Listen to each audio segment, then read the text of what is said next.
Durante algunos domingos hemos estado hablando sobre las actividades que tiene la iglesia, y con la iglesia pues nos referimos a este grupo de hermanos, ¿verdad? No como tal un lugar físico, sino las actividades que nosotros podemos tener y hasta cierto punto las responsabilidades que tenemos también como hermanos, sean grandes, pequeños, adultos o ya algunos hermanos que tengan más años en la fe, sino que todos tenemos actividades. La semana pasada veíamos acerca de la oración y la verdad es que fue un mensaje que por lo menos nos ayudó mucho a entender un poquito acerca de pues, qué es lo que pide el Señor a través de su palabra, ¿no? Y creo que eso es lo clave de todo esto, que lo que vamos a estar estudiando y aplicando en nuestras vidas va a ser lo que dice su palabra, no algo que dice el hombre, no algo que dice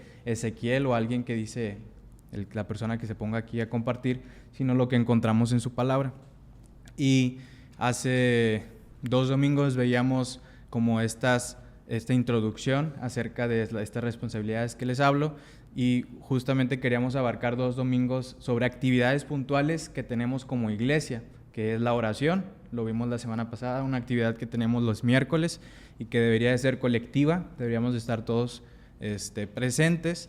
Y también la Cena del Señor. La Cena del Señor es algo que acabamos de tener hace algunos minutos, y es una actividad que normalmente hacemos como iglesia, como bien lo acabamos de hacer, pero es algo que hacemos todos los domingos. Entonces creo que es muy bueno para nosotros, aunque pues este mensaje ya se había compartido un poquito el año pasado en el campamento, por lo menos recordar el por qué nos reunimos todos los domingos a hacer lo mismo y qué es lo que dice la Biblia. Por eso les decía hace ratito sobre qué es lo que dice la palabra acerca de esto que hacemos nosotros domingo tras domingo. Entonces, para aquellos que ya tienen tiempo en el camino del Señor en la fe, van a decir, pues yo ya lo sé. Pues ojalá que este mensaje ayude a que aún lo sepamos más, y para aquellos que también nos están visitando y también aquellos que están también siendo parte de la congregación, pues que sepan por qué Dios pide justamente que le recordemos a su Hijo a través de estos elementos, ¿verdad? Entonces, hay un tema bastante interesante, que es que cuando uno viene al Señor por primera vez, pues siempre está el tema de la adoración, siempre está el tema de que pues, lo veíamos hace 2 domingos, la alabanza y la adoración, las diferencias que hay entre ellas y cómo podemos aplicarlo nosotros, ¿no? A lo mejor cuando estamos chiquitos o empezamos a tener conciencia de por qué venimos a la iglesia a unos 10, 12 años, vemos, es que, como decía Ham, hay unos cantos que son con unos acordes menores, ¿no? Y esos son como que más de adoración, la menor, re menor, y te ponen más pensativos. Pero hay otros que son más de ánimo, y a lo mejor eso lo podemos confundir o podemos decir, sabes que ya es otro momento de adoración, ¿no? Lo mismo puede pasar con la Cena del Señor, que decimos, es que yo sé de la Cena del Señor porque los católicos también por lo menos hacen algo parecido, ¿no? Oye, pero ¿por qué yo vengo a la iglesia y lo hacen todos los domingos, y en otra iglesia lo hacen en Navidad, lo hacen en Pascua, no sé, estoy diciendo algunas fechas, y por qué a lo mejor no lo hacen los domingos, ¿no? Entonces hay ciertas dudas, como las que les acabo de compartir, que creo que serían buenas contestarlas a través de la Biblia, y sobre todo entender que son responsabilidades nuestras, o sea, son cosas que nosotros tenemos como encomienda al ser creyentes. Entonces, vamos a estar analizando un poquito acerca de la Cena del Señor, y vamos a ver 3 puntos específicamente. ¿Qué es la Cena del Señor? Vamos a contestar a esa pregunta. ¿Qué es la Cena del Señor? La frecuencia en la que nosotros hacemos la Cena del Señor, en la que tenemos la Cena del Señor. ¿Por qué? ¿Por qué todos los domingos? Y también esos abusos y malentendidos que hay en la Cena del Señor. Porque también, así como podemos entender que hay en la Cena del Señor, también hay diferentes ocasiones en las que nosotros malentendemos y abusamos de lo que Dios estableció. Entonces vamos a empezar respondiendo la primera pregunta, que era justamente acerca de qué es la Cena del Señor. O sea, qué es lo que representa la Cena del Señor bíblicamente y por qué nosotros la celebramos. Primeramente, la cena del Señor es un memorial. Entonces lo vemos en algunos versículos que vamos a estar leyendo y sus implicaciones, pero primero debemos de entender que la cena del Señor, lo que nosotros estamos haciendo de 10 a 12 más o menos, o de 10 a 11 y media, dependiendo de cuánto se comparta, es un tema de memorial. Entonces estamos recordando algo. Y Primera de Corintios, capítulo 11, es un pasaje que creo que por la mayoría de nosotros es bastante conocido porque justamente habla acerca de la cena del Señor. Y vamos a estar leyendo varios versículos acerca de Primera de Corintios 11, pero me gustaría que por lo menos leyéramos primeramente este versículo 23 y 24 de Primera de Corintios 11. Yo se los leo como quiera. Dice: porque yo recibí del Señor lo que también os he enseñado, que el Señor Jesús, la noche en que fue entregado, tomó pan y habiendo dado gracias, lo partió y dijo: tomad, comed, esto es mi cuerpo, que por vosotros es partido. Y la última parte de este versículo 24 es la clave de todo esto. Después de haber tomado los elementos que dijo el Señor Jesucristo, Pablo está haciendo referencia a lo que dijo Jesús, dice: haced esto en memoria de mí. Entonces, básicamente, Él está instituyendo la Santa Cena. Después vimos hace algunos par de domingos acerca de la Pascua, ¿no? Cómo había sucedido o surgido a través de el pueblo de Israel en el Éxodo, allá en Egipto, porque Dios había justamente librado al pueblo de Israel de la muerte de los primogénitos, ¿no? Entonces ellos habían establecido el matar a un animalito, poner su sangre, y esto lo celebraban cada año. Entonces, dice el Señor Jesús, que está en ese punto, no vamos a abundar mucho en eso, pero Él cambia el rumbo de esa celebración, y dice que tomó el pan y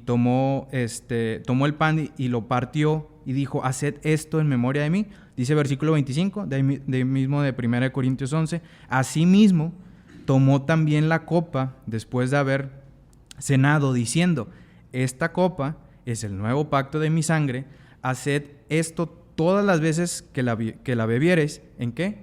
En memoria de mí. Entonces, 2 veces, tanto con el pan, con el vino, con la copa en ese entonces, que dice que el propósito de hacer esas 2 cosas es en memoria de Él. Entonces podemos nosotros entender que Jesús dejó bastante claro que el pan y el jugo son para recordarlo a Él. Entonces, estos 2 elementos que nosotros estamos celebrando siempre, todos los domingos, es justamente para hacer memoria de Él. Entonces, algo tan sencillo, algo tan, siento yo, y usé la palabra sencillo en el sentido de que es algo tan fácil de entender, de que estos elementos justamente nos ayudan a recordar eso, su cuerpo y su sangre que fueron derramados y que fueron puestos allí en la cruz. Entonces, algo importante, y creo que esto es un paréntesis interesante que debemos de hacer, es que a la hora de que nosotros comemos este pan y tomamos este jugo, no nos estamos santificando. Es decir, a la hora de que yo como este pan y este jugo, no me estoy haciendo más santo, ni tampoco una persona que come este pan y este jugo está siendo salva. El tema de la salvación lo vimos hace algunos domingos también, ¿se acuerdan? El tema del bautismo, cómo es que tienes que llegar. O sea, ¿por qué te tienes que bautizar? Primero tienes que creer en Él para ahora sí ser salvo. Entonces, el tema del pan y el jugo no es algo que te santifica ni que te salva. ¿Okay? Entonces hay que tener bien en claro esto, ¿no? Porque en ocasiones sí la gente, incluso algunas religiones, el catolicismo dice que a la hora de tomar ciertos elementos es como si el cuerpo y la sangre del Señor Jesucristo bajara y estuviera nuevamente ahí. Entonces, pues esto es algo equivocado. El Señor Jesucristo, yo se los compartí la semana pasada, dice Hebreos que una sola vez y para siempre. Ese sacrificio que se hizo hace más de 2000 años no se tiene que volver a repetir. Fue una sola vez y para siempre. Entonces estos elementos no nos salvan, simplemente nos hacen ¿qué? Recordar. Como lo decíamos, es un tema de memorial. Muchas gracias, tío. Gracias. Entonces ya una vez dejado un poquito en claro qué es lo que representan los elementos y lo que nosotros estamos recordando, la pregunta siguiente que quisiera que nos hiciéramos es: ¿qué recordamos? Es decir, ya establecimos que el Señor Jesús dijo que hiciéramos memoria de Él con estos elementos. ¿Qué recordamos? Y la segunda pregunta es, ¿dónde deberían de estar mis pensamientos al participar de la Cena del Señor? ¿Ok? ¿Qué me debería de invitar a pensar la Cena del Señor? Cada vez que yo la tomo, cada vez que yo participo de ella, ¿qué debería yo de estar pensando cada vez que soy partícipe de esto? Entonces, algo que nosotros podemos recordar a la hora de participar en estos elementos, es recordar su muerte, su cuerpo y su sangre. ¿Ok? Dice 1 Corintios 11, versículo 26, ese mismo capítulo que acabamos de leer. Dice, así pues, todas las veces que comierais este pan y bebierais esta copa, la muerte del Señor anunciáis hasta que Él venga. Entonces, nosotros cada vez que participamos del pan y del jugo, estamos anunciando esa muerte del Señor Jesucristo. Y sé que en ocasiones es difícil separar su muerte, su sepultura y su resurrección, ¿no? Son cosas que están bastante ligadas, ¿no? El Señor Jesucristo murió y obviamente fue sepultado y obviamente resucitó. Y eso es lo que también celebramos. Pero la Cena del Señor, la única intención que tiene es recordar su muerte. ¿Okay? Son cosas, el tema de la resurrección y su sepultura, que son difíciles de separar porque están tan unidas, tienen una relación, pero el motivo y la razón por la cual nosotros recordamos y participamos de la cena es por su muerte, por ese sacrificio que Él hizo. ¿Okay? Entonces, dice Lucas 22:19, yo se los leo si gustan. Hablando acerca del Señor Jesús cuando instituye esta cena, dice, y tomó el pan y dio gracias y lo partió y les dio diciendo, esto es mi cuerpo que por vosotros es dado. Entonces Jesús está partiendo el pan y dice, este es mi cuerpo que por vosotros es dado. Y me gusta mucho una traducción, la de Dios habla hoy, que dice, esto es mi cuerpo entregado a muerte a favor de ustedes. Entonces sí vemos esa relación de que el pan representa la muerte del Señor Jesucristo. Obviamente Él sabíamos que iba a resucitar, Él iba a ir con el Padre y sabíamos que Él iba a triunfar, pero justamente el pan cada vez que lo tomamos nos representa esa muerte que Él vivió, ¿no? Y ese sacrificio también que Él pagó. Entonces me gustaría por lo menos que viéramos un poquito este ejemplo. Dice Juan, capítulo 19, versículo 1, esto hablando de un suceso que tuvo el Señor Jesucristo ya camino a la cruz. Dice, así que entonces tomó Pilato a Jesús y lo azotó. Este es un suceso, esto de que Pilato tomara a Jesús y lo azotaran, es un suceso que estaba ocurriendo, valga la redundancia, camino a la cruz, camino a ese sufrimiento, camino a ese pago que Él tenía que hacer por todos nosotros. Entonces, se me hizo muy interesante que dice que tomaron a Jesús y lo azotaron. Y una de las ideas interesantes acerca del azote es que los látigos, a lo mejor no traje presentación, hay muy buenas fotos que ilustran estos látigos, pero eran unos látigos que tenían un mango pequeño, que cabía más o menos en tu mano. Entonces tú tenías el mango del látigo y salían correas como de cuero. Había diferentes materiales de los látigos, pero uno de ellos, los que se usaban, eran muy largos, y lo que hacían algunos soldados muy extremistas era o ponerle huesos de borrego o de algún animal, o incluso bolitas como de metal, de esos, por así decirlo, residuos de la armadura o de las espadas. Entonces ellos tenían estos látigos, tenían los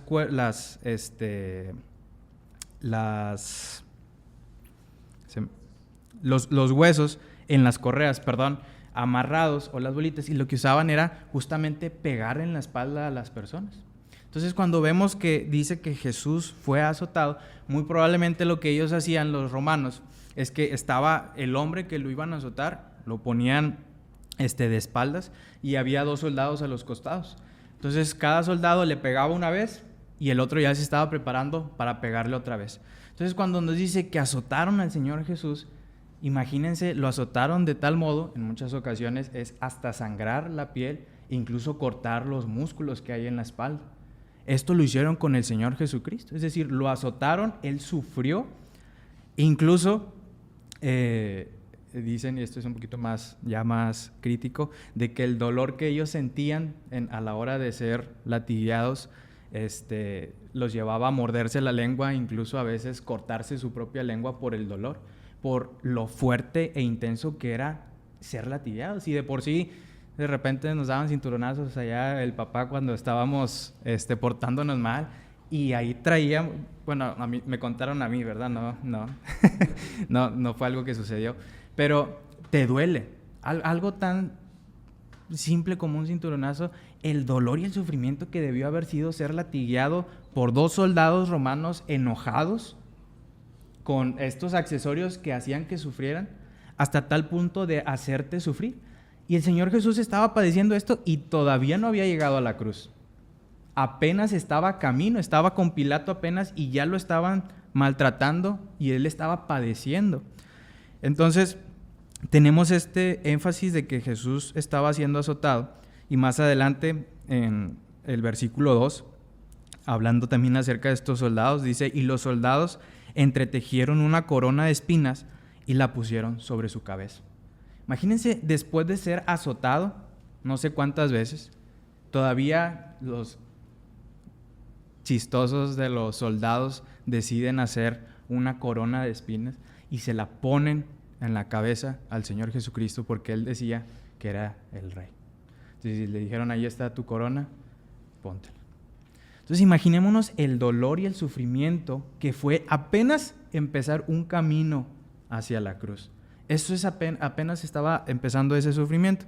Más ya si nos adelantamos un poquito más, dice Juan 19:34, que Jesús, estando ya colgado, ya estando en el madero, después de que Él había sido clavado en la cruz, en sus manos y sus 2 pies para que Él se sostuviera, dice: pero uno de los soldados le abrió el costado con una lanza y al instante salió sangre y agua. Es decir, imagínense que después de haber sido azotado, después de haberle puesto esa corona, estando colgado, vienen unos soldados, le abren su costado y sigue sangrando. Les estoy poniendo todo este énfasis y les estoy dando toda esta explicación porque justamente ese fue el precio que pagó nuestro Señor Jesucristo por nosotros. El castigo que tú y yo merecíamos, Él lo pagó. Entonces la cena del Señor lo que nos invita es a recordar su muerte y su sufrimiento por nosotros en la cruz. Todo ese proceso que Él vivió para poder ser nosotros salvos. Es decir, a veces lo leemos tan rápido que pensamos: pues es que lo veo en una ilustración, lo veo en algún lugar, pero el haber estado justamente camino a la cruz llevó un precio y Él lo pagó. Entonces, en ocasiones vemos mucho que esta sangre fue derramada por Él. Lo veíamos en el ejemplo que les daba sobre el azote, en la corona de espinas, en este momento donde está en la cruz y Él también sangra. Dice Mateo 26:28, hablando acerca de esta sangre del Señor Jesucristo: porque esto es mi sangre, el nuevo pacto, que por muchos es derramada para remisión de pecados. Entonces, esa sangre que el Señor Jesucristo sufrió, esa sangre que el Señor Jesucristo tuvo que exponer a través de esos golpes, era necesaria. ¿Y era necesaria para qué? Para remisión de los pecados. Y dice Efesios 1:7, Pablo le dice a los Efesios, en quien tenemos redención por su sangre, el perdón de los pecados. Entonces yo nada más intenté hacer esta pequeña ilustración porque dice Jesús: cada vez que ustedes tomen la copa, cada vez que ustedes tomen el pan, haced esto en memoria de mí. Sí, recuerden ese precio que yo pagué por ustedes. Recuerden ese sufrimiento que yo viví para que tú tuvieras salvación. Entonces creo que es bastante claro que la Biblia nos pide, y el Señor Jesucristo, es que hagamos memoria de Él y de esa muerte que Él tuvo a través de los elementos. Eso es lo único que debemos de recordar cada vez que justamente tomamos y participamos de la Cena del Señor. Entonces, sabemos que es un memorial, lo acabamos de ver, que recordamos su muerte, pero también es otra cosa, es una proclamación. Y cada vez que nosotros realizamos y participamos de la cena del Señor, estamos proclamando su muerte. Y 1 Corintios 11:26, les comentaba que íbamos a estar leyendo varios versículos ahí, dice: así pues, todas las veces que comierais este pan y bebierais esta copa, la muerte del Señor anunciáis hasta que Él venga, ¿no? ¿Por qué es importante proclamar su muerte? ¿Por qué es importante que nosotros participemos de esto? Pues simplemente por lo que significa para nosotros, el significado de salvación que tiene para cada uno de nosotros, el que Él se haya puesto en esa cruz, el precio que Él pagó por nosotros, es también digno de que nosotros lo proclamemos y lo hagamos a través de la Santa Cena durante nuestros domingos que nos reunimos. Y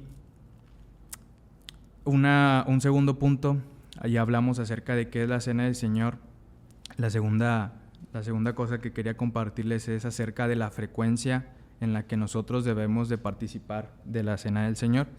Y como les decía, muchas personas en ocasiones lo hacen en Navidad, lo hacen en Pascua, lo hacen en algunas diferentes fechas, pero ¿por qué es necesario o por qué nosotros, yo por lo menos cuando tenía algunos 14 años, empecé a decir, pero ¿por qué todos los domingos están participando de la Cena del Señor? Hay algunas iglesias que tienen un día en específico de la Pascua en los que a veces se van vestidos de blanco y todos juntos toman el pan y participan de la copa, pero ¿por qué Huesca participa todos los domingos de la Cena del Señor? Creo que sería una buena pregunta a responder cuando en ocasiones somos cuestionados por esto, ¿verdad?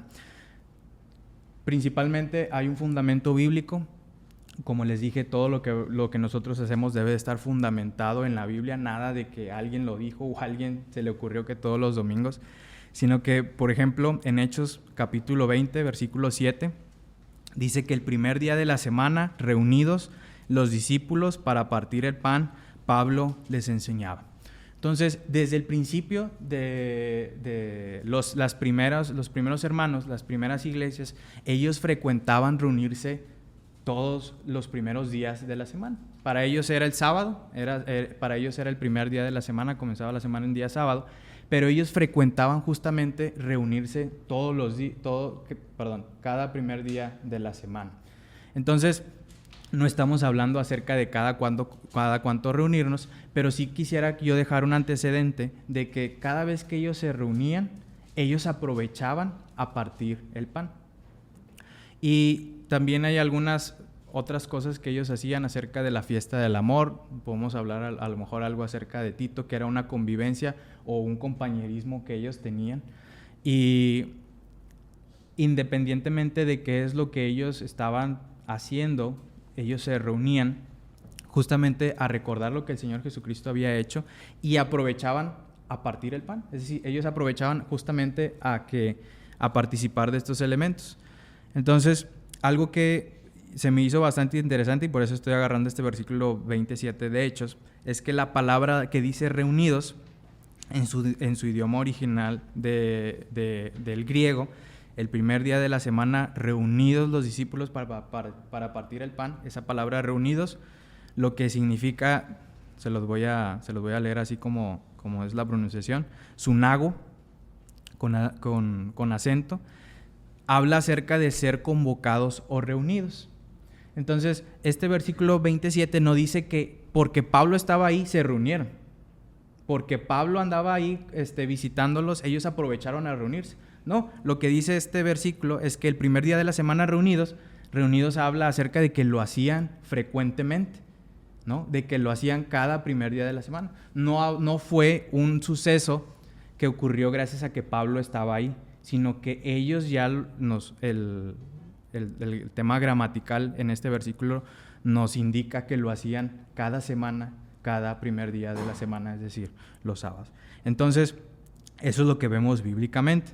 Después en 1 Corintios 11, que estuvimos leyendo nosotros algunos versículos ahí, más al ratito vamos para allá, el versículo 20, el versículo 33, también 1 Corintios 16, 2, Este versículo sí se los voy a leer. Dice 1 Corintios 16:2: cada primer día de la semana, cada uno de vosotros ponga aparte algo según haya separado. Aquí Pablo los estaba regañando acerca del diezmo, acerca de algo que ellos estaban haciendo mal, y les dice: cada primer día de la semana, cada uno de vosotros ponga aparte algo. Entonces, esto simplemente les estoy dando fundamentos bíblicos de que ellos se reunían cada semana, aprovechaban a partir el pan, y también algo que ellos hacían pues era diezmar. A lo mejor va a ser un tema interesante a tocar en algunos próximos domingos, creo que es bastante bueno, pero parte de lo que ellos hacían era reunirse, tener comunión con los hermanos, participar del pan, y aparte tener otras actividades y responsabilidades como el tema del diezmo e incluso la oración. ¿Te puedo hacer una observación? Adelante. Aportativa. Sí, claro que sí. En ese pasaje que leíste de Hechos, nos relata del 1 al 6 el viaje de Pablo. Es un viaje que Pablo ya había hecho antes de las mismas ciudades, creo que en el 18. Y nos dice, las dos veces nos dice cuánto se tardó el viaje, o nos da a entender. Y aquí dice el 6, dice: pasados los días de los panes sin levadura, que es la fiesta de Pascua, que ellos no celebraban porque no estaban en Jerusalén, pero nos da la fecha, y luego viaja y dice: y en 5 días nos reunimos con ellos en Troas. Entonces se cree que llegaron viernes o sábado, y nos dice: nos quedamos 7 días, y se cree que la razón por la que se quedó esos 7 días era para llegar al domingo, al primer día, y partir ahí el pan, porque lo que sigue es que se pasa eso, se nos cae el, ¿cómo se llama?, el eutico de la ventana ese día, y luego vuelve a hacer de su viaje. Entonces da a entender que Pablo esperó a volver. No lo iban a hacer tampoco antes de que el jueves, viernes, porque Pablo ya se va, sino que él forzó su estadía a partir del domingo. Se quedó más días para poder participar. Para hacer eso y luego ya irse. Muy bien, muchas gracias. Eso creo que es un buen comentario acerca del contexto de ese versículo, de que Pablo se quedó entonces para poder volver a participar, ¿no?, acerca de la cena del Señor. Gracias, Ham. Entonces, veíamos el último versículo del 16:2 que les hacía referencia acerca del diezmo, y ya con estas referencias que yo les comparto, nosotros bíblicamente podemos decir que así como lo hacían los primeros cristianos, que se reunían una vez a la semana a tener comunión y a partir el pan, nosotros también nos congregamos por eso todos los domingos a hacerlo. Entonces esa es la respuesta a por qué lo hacemos cada semana, ¿ok? Entonces bíblicamente lo vemos así en la iglesia, en los primeros cristianos, que ellos se reunían una vez a la semana y también aprovechaban a partir el pan. Por eso es la razón que nosotros lo hacemos cada semana, ¿no? Y que creo que es bueno que nosotros lo entendamos, porque diferentes religiones o diferentes iglesias también no lo tienen con tanta frecuencia. Entonces, aquí se empieza a poner bueno el tema, porque a través de que nosotros decimos: híjoles, lo hacemos cada semana, alguien podría decir en algún momento, si lo practicamos tan frecuentemente, es decir, si lo hacemos cada semana, pues puede perder un poquito su significado, puede perder un poquito esa intensidad como quizás lo hacíamos en un comienzo, ¿verdad? Oye, ¿por qué lo hacemos tan frecuentemente? Si a lo mejor y cada domingo voy a estar 2 horas sentado esperando a que alguien comparta, después alguien va a predicar, y si no puse atención, no pasa nada, porque la cena del Señor sucede la otra semana también. Entonces es muy peligroso que nosotros caigamos en el asunto de hacerlo algo rutinario, o pensar que es algo común o normal, o no darle la importancia que merece el tener la cena del Señor. Entonces, quisiera, y aquí voy a dar algunos comentarios, es que la responsabilidad de que justamente esta cena del Señor y este momento no caiga en algo rutinario o que no se vuelva un ritual es una responsabilidad de cada uno de nosotros. Es decir, el Señor Jesucristo nos dejó ya por completo su salvación, nos dio la instrucción de que nosotros hiciéramos un memorial, pero el que la reunión de los domingos por la mañana sea efectiva es una responsabilidad de todos nosotros. ¿Ok? Él ya trabajó, Él ya hizo todo ese sacrificio por nosotros en la cruz, pero cada uno de nosotros, al ratito a lo mejor no voy a profundizar mucho en eso, pero cada uno de nosotros, sea hombre, sea mujer, sea joven, sea grande, tiene la responsabilidad de que esta reunión justamente nos lleve al Señor Jesucristo, que nos lleve a ese propósito que vimos hace ratito, que era recordar su muerte.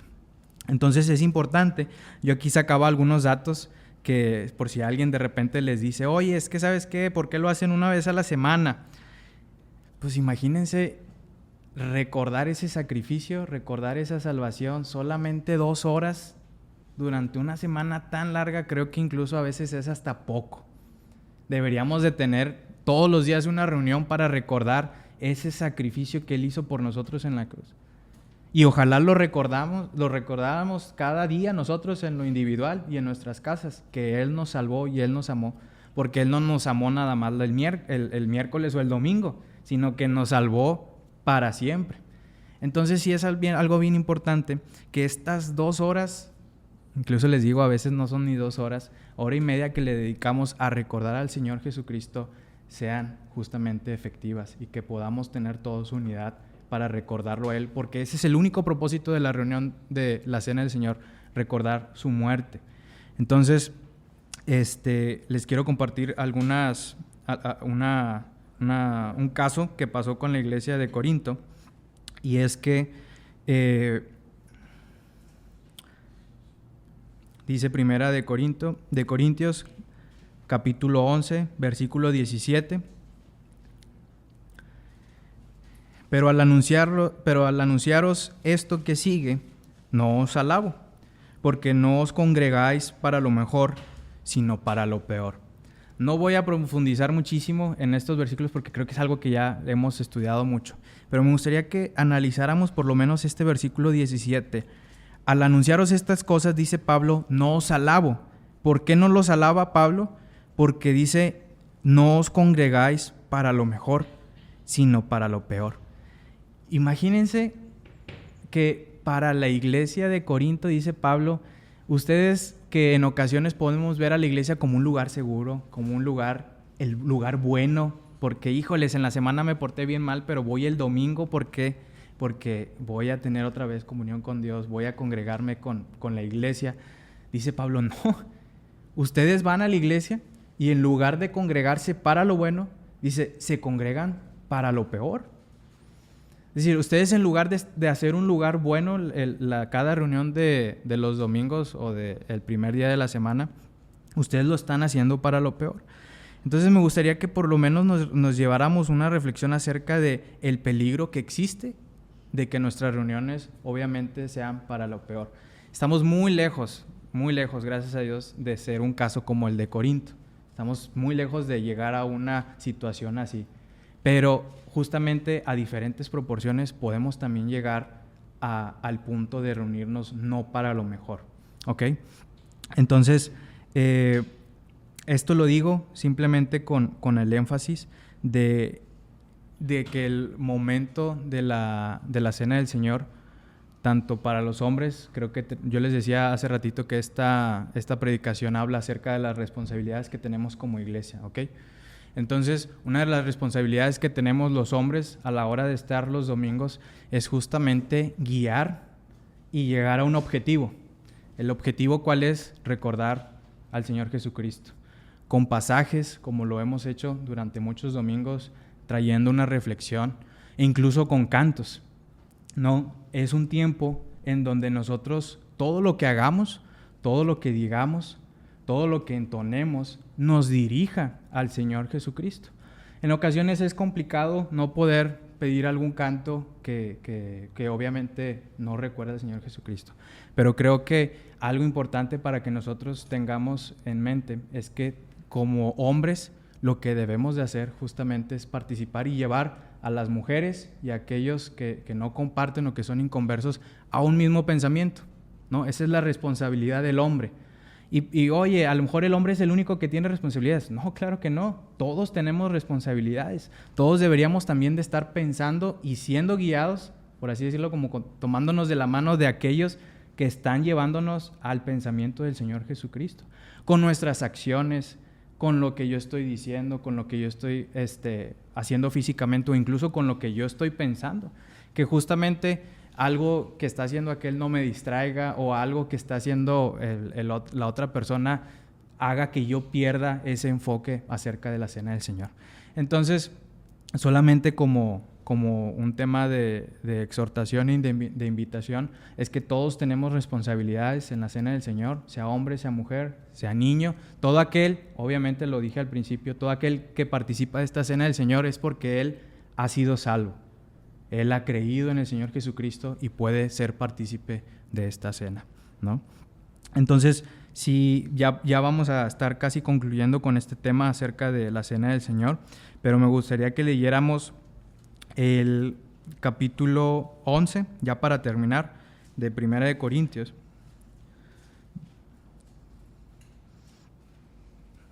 Versículo 20.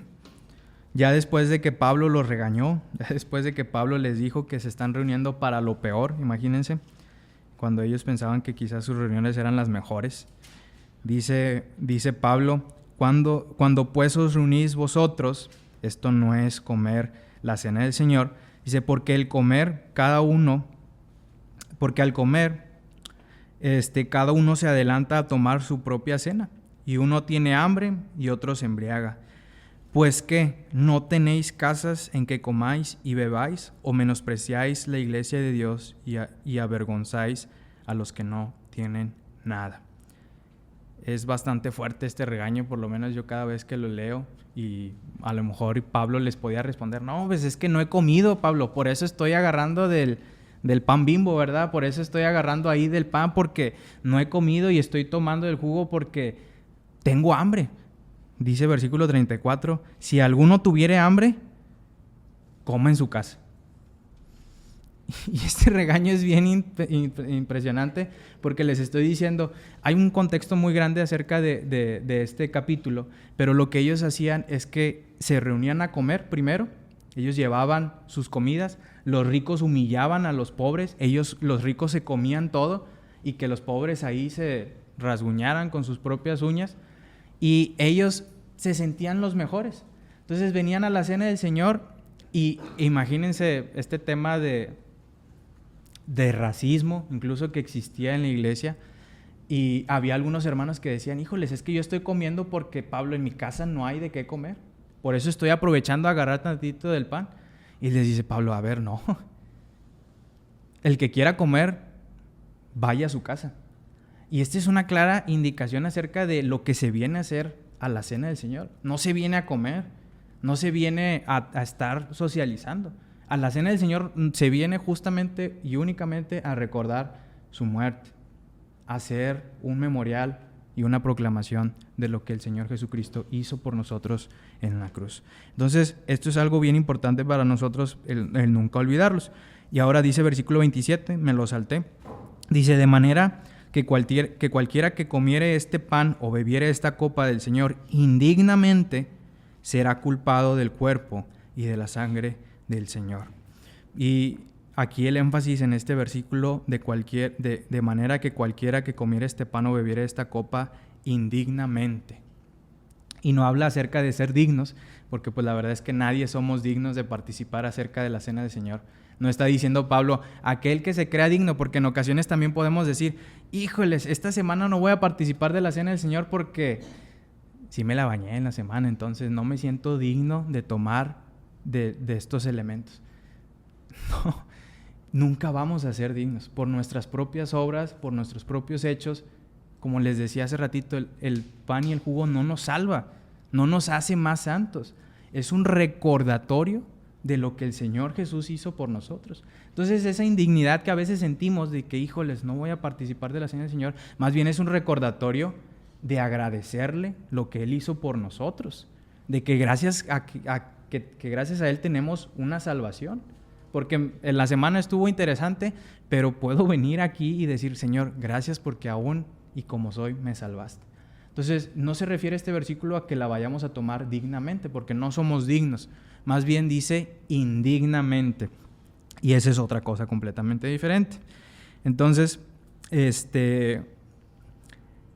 como les decía, el ejemplo de estos hermanos, ellos habían convertido y depravado por completo esta ceremonia acerca del Señor, de la cena del Señor, y ellos hacían y pensaban y tenían su mente en otro lado, menos justamente en lo que representaba. Por eso ellos lo hacían indignamente, porque con más calma otro día leemos el capítulo 11 por completo, pero lo que ellos hacían era completamente malo. Dice el propio Pablo que Dios se enojó de esto. Dios estaba tan enojado de esto que ¿qué hizo? Que mandó enfermedad y hasta algunos muerte de la total depravación que se había convertido esa cena. Imagínense a tal punto que llegó esta cena, esta fiesta que ellos hacían, que iban a todas direcciones menos a lo que nosotros recordamos el día de hoy. Entonces, después de todos estos versículos, dice versículo 28, por tanto, pruébese cada uno a sí mismo y coma así del pan y beba de la copa.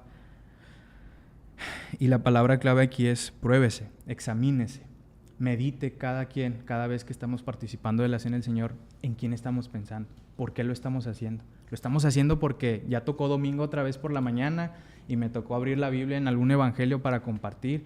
No, la responsabilidad es de los hombres llevarnos a todos, a toda la iglesia, justamente a ese pensamiento del Señor Jesucristo y examinarnos cada uno dónde estamos poniendo nuestro corazón, dónde estamos poniendo nuestra mente y nuestro pensamiento cada vez que tomamos de este pan. Entonces, ¿qué es la cena del Señor? Es un memorial y es una proclamación. ¿Cada cuánto debo participar de ella? Todos y cada uno de los días primeros de la semana, como lo hemos hecho, porque bíblicamente así lo dice la palabra. ¿Y cómo debemos de hacerlo? ¿Cómo debo yo de participar de la cena? Considerando el cuerpo y la sangre del Señor Jesucristo, su muerte y ese precioso sacrificio que me salvó de mis pecados. Solamente de esa manera es que nosotros vamos a poder participar de la cena del Señor de una manera correcta. Vamos a orar. Señor, gracias por tu palabra y porque nos pones ejemplos de los cuales podemos meditar y de los cuales podemos agarrar muchas lecciones. Y te pedimos que tú nos guíes, que pongas en nuestros corazones un sentido de humildad, incluso de querer saber más de ti. Y te pedimos que estas reuniones que tenemos todos los domingos por las mañanas cumplan ese propósito que tú pides, el recordar a tu Hijo Jesucristo que murió y nos salvó de nuestros pecados, el sufrimiento, el precio que Él pagó por nuestra salvación. Gracias porque nos haces partícipes, no somos dignos, pero queremos hacerlo de una manera correcta. Te pedimos que nos guíes a tu iglesia y que nos muestres el camino que tú quieres que llevemos, siempre agradándote a ti. Amén.